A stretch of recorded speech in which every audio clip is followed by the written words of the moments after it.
जैसे पति और पत्नी, पत्नी ने पति को पकड़ रखा, ये मेरा पति, बहुत प्यार करती हूं, बहुत तुम्हारे बिना रह नहीं सकती, है ना। और फिर एक दिन हुआ, पति का समय आया, पति छुट्टी, और जब पति की छुट्टी हुई तो पत्नी रो रही है, हे भगवान, हमने तुम्हारी इतनी पूजा पाठ की और पति को उठा लिया, आपकी अब कोई पूजा नहीं, कट्टी हो गई, अब आपसे हम कोई पूजा नहीं, हमने। ऐसी पति की हालत है, वो भी अपनी पत्नी से बहुत प्यार करता, तुम्हारे बिना कैसे रहेंगे जानू, तुम्हारे बिना कैसे कटेगी जिंदगी, ये वो जमाना।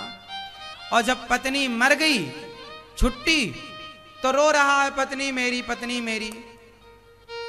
पत्नी के संग रहने को हम थोड़ी मना कर रहे हैं, रहो, इतने आसक्त ना बनो, क्योंकि सच्चाई से आप मुंह नहीं फेर सकते।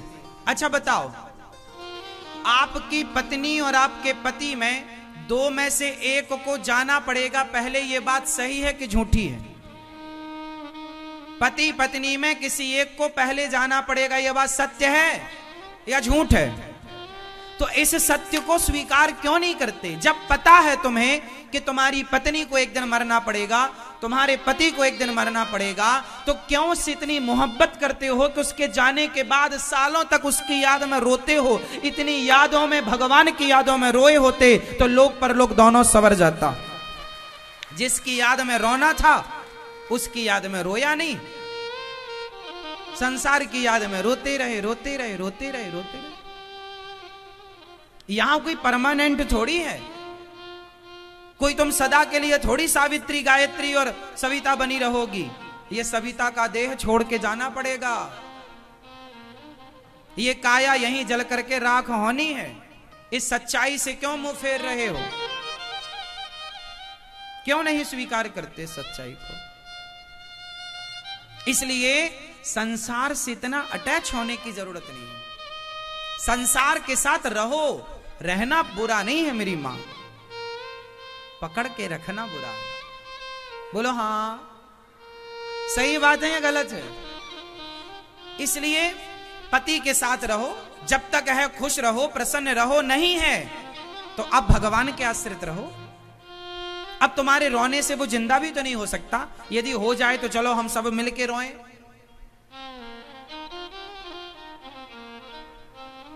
इसलिए सच्चाई को आप मोह में इतने पड़ जाते हो ना कि आपको आगे का रास्ता नजर नहीं आता,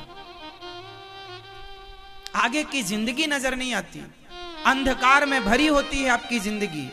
आपका कोई बेटा आपको छोड़कर चला जाए, कोई अपना छोड़कर चला जाए, आपकी हालत बिल्कुल ऐसी, आप लोग कहते हैं अब तो हमारा जीना जीना नहीं, अब किसके लिए जिए। कई लोग तो आत्महत्या कर लेते हैं लैला मजनू बनके।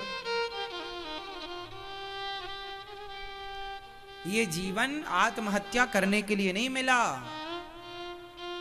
मरना है तो मर जाओ, पर जगत के लिए मरो, जगन्नाथ के लिए अपनी श्वासों को समर्पित कर दो। जिंदा रहो भगवान के लिए। हे नाथ, जैसे मीरा किसके लिए जिंदा है बताओ?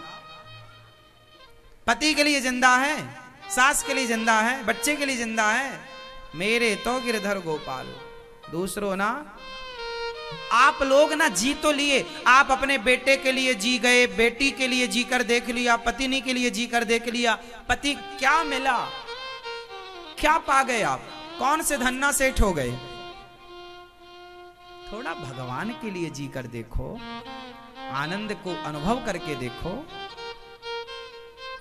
सच्चाई से मुंह फेरो ना। आप शुतुरमुर्ग ना बनो। शुतुरमुर्ग जानते हो क्या होता? जब उसके सामने कोई खतरा आता है ना, तो वो अपने सिर को बालू के अंदर नीचे धसा लेता है, रेत के अंदर, जमीन के अंदर घुसा लेता हूं। हमें तो खतरा दिख ही नहीं रहा है, इसका मतलब खतरा टल गया। उसके सामने जब कोई हिंसक प्राणी आता है ना, तो वो अपना मुंह नीचे कर लेता है और आंखें बंद कर लेता, बोले हमें तो दिख ही नहीं रहा है, अब तो खतरा टल गया। ऐसे ही आप लोग हैं शुतुरमुर्ग की तरह, आंखें बंद किए बैठे हैं। हमारी पत्नी तो कभी मरेगी ही नहीं, हमारा पति तो कभी जाएगा ही नहीं, हम तो सदा रहेंगे, हम तो सदा धन्ना सेठ रहेंगे। हाँ, ऐसी तुम्हारे बाप सोचते सोचते मर गए, ऐसी तुम सोच रहे हो। ये शरीर भी तुम्हारा नहीं है, ये भी किराए का है, ये भी खाली होगा, पड़ा रह जाएगा ये यूं। हाँ या ना? आप भी इस शरीर के मेहमान हो, मेहमानबाजी करने आए हो। ये मेहमान है हम इस शरीर में। जिंदगी एक किराए का घर है, ये किराएदार हैं हम लोग, और ऐसे रह रहे हैं जैसे बाप की बफौती हो।